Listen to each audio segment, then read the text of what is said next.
Olá a todos, sejam todos bem-vindos ao nosso canal. E hoje eu vou comentar sobre o complemento de tratamento que eu precisei passar junto à apometria. Lembrando que nem todos vão precisar passar por isso.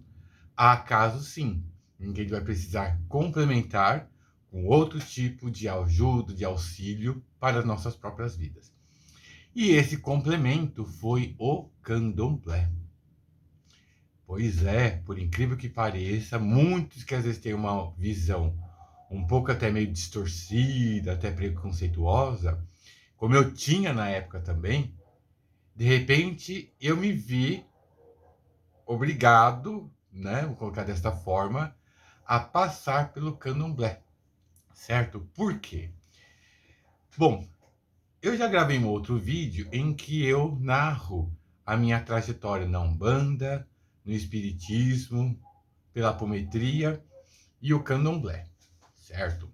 E na época em que eu precisei me iniciar no candomblé, eu estava fazendo tratamento de apometria.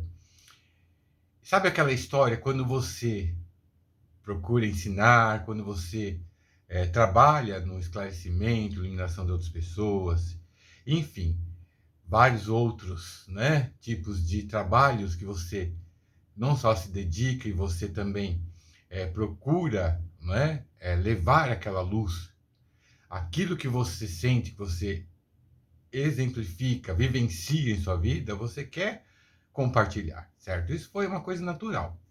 Mas aquele que leva a luz incomoda as sombras, certo?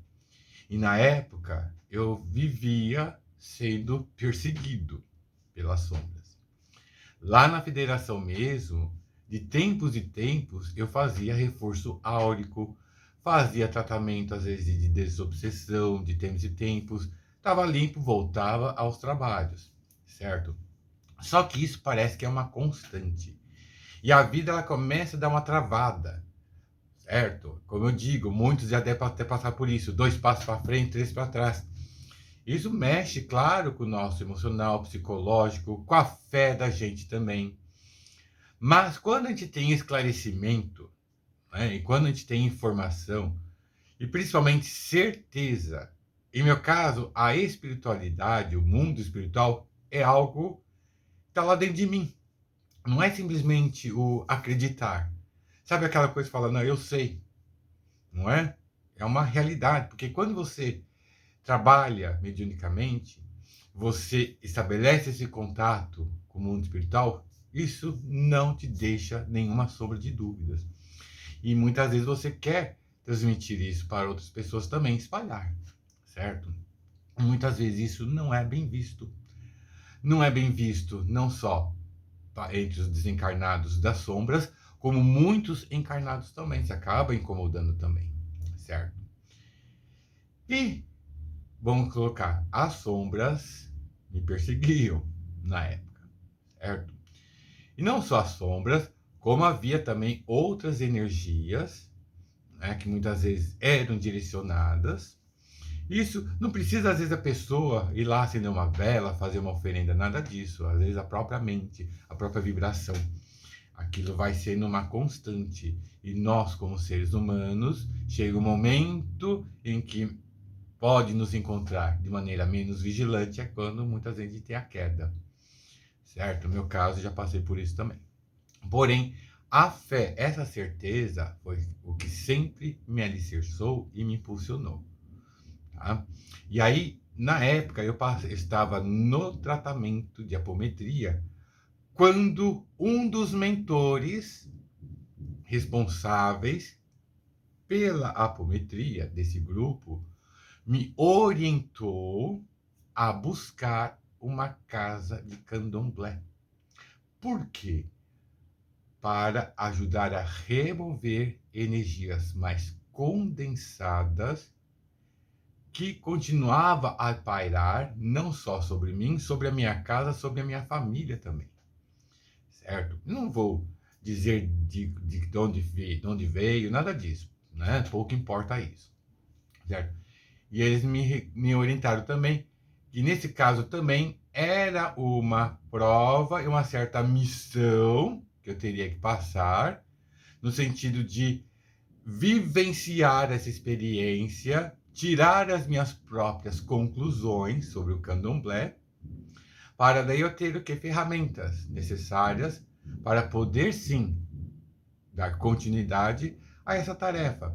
Todos nós que lidamos com a mediunidade, seja no espiritismo, seja na Umbanda e mesmo no candomblé, nós, acima de tudo, nós estamos servindo de instrumentos para poder auxiliar o próximo. Essa é a questão primordial. O auxílio, a ajuda ao próximo também, certo?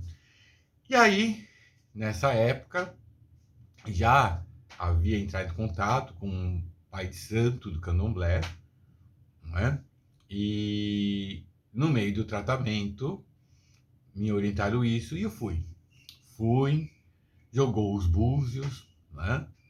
Viu o meu orixá, certo? Isso vai um detalhe, esse é um relato pessoal meu mesmo.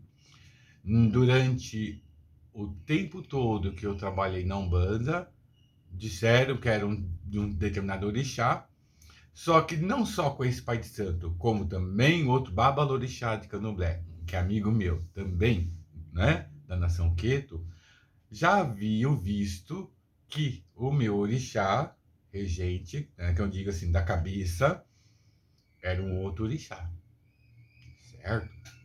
E que isso quer dizer, isso dá um certo conflito? Pode até dar. Mas espera aí, isso vai dar uma certa quisila, uma coisa assim?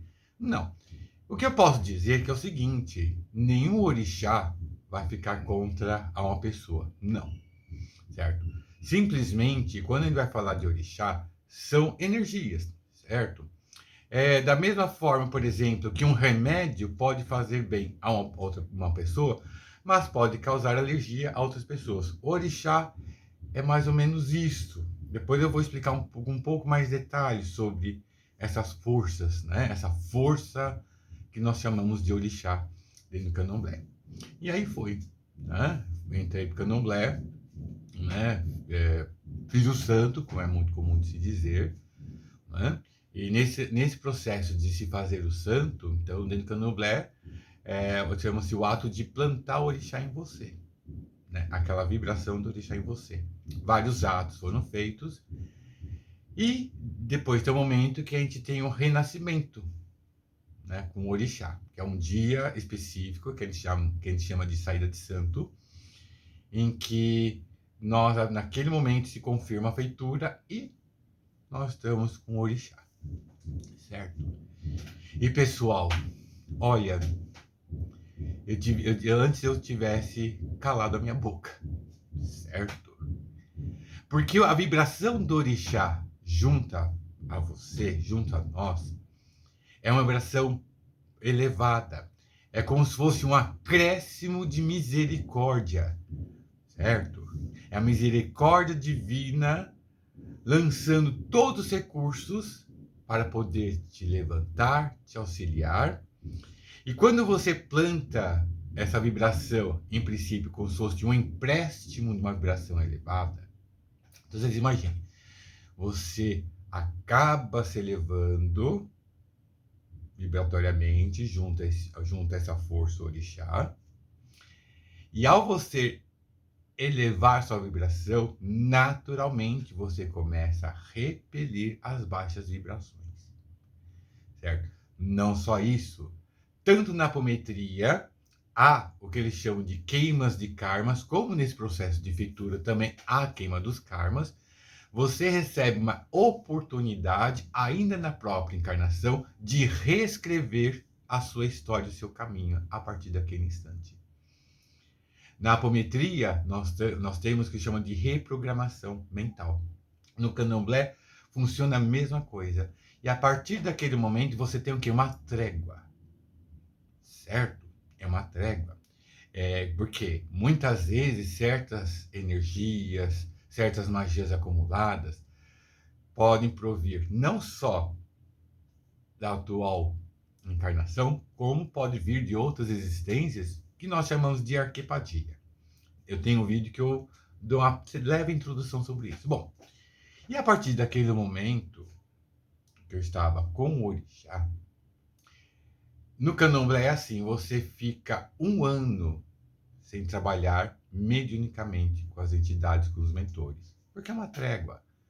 É uma forma de a gente tomar um cuidado, de a gente não, muitas vezes, correr o perigo de se estabelecer contato, né, com o mundo dos desencarnados. Tá? Então, você tem aquela vibração elevada, é dada essa trégua, o tempo necessário para a gente aprender o quê? A recolocar em ordem a nossa vida. Isso foi o que aconteceu, certo? E desde então, isso já faz 13 anos, todos nós podemos ter certos percalços, mas eu digo, eu tive uma coisa chamada estabilidade em minha vida. Determinação e pés no chão. Então, o orixá, para mim, hoje, ele é tudo. Essa força que eu carrego comigo, certo? Eu não tenho palavras para descrever o que é o orixá para minha vida. Tá? E isso serve como que como um ensinamento para que muitos que às vezes passam por certas provas e de repente sentem a necessidade dessa conexão com algo mais sagrado, uma vibração mais elevada, entenderem. Claro, tem os ritos, lógico, não tem nenhum lugar perfeito, né? Eu pude cumprir minhas obrigações, certo? Depois, claro, precisei dar continuidade, né, ao processo de obrigações, né? Enfim, com outras pessoas dentro do candomblé, mas que, resumidamente, o orixá está comigo até hoje. E graças a essa força maior, que eu pude, finalmente, trabalhar com a Umbanda.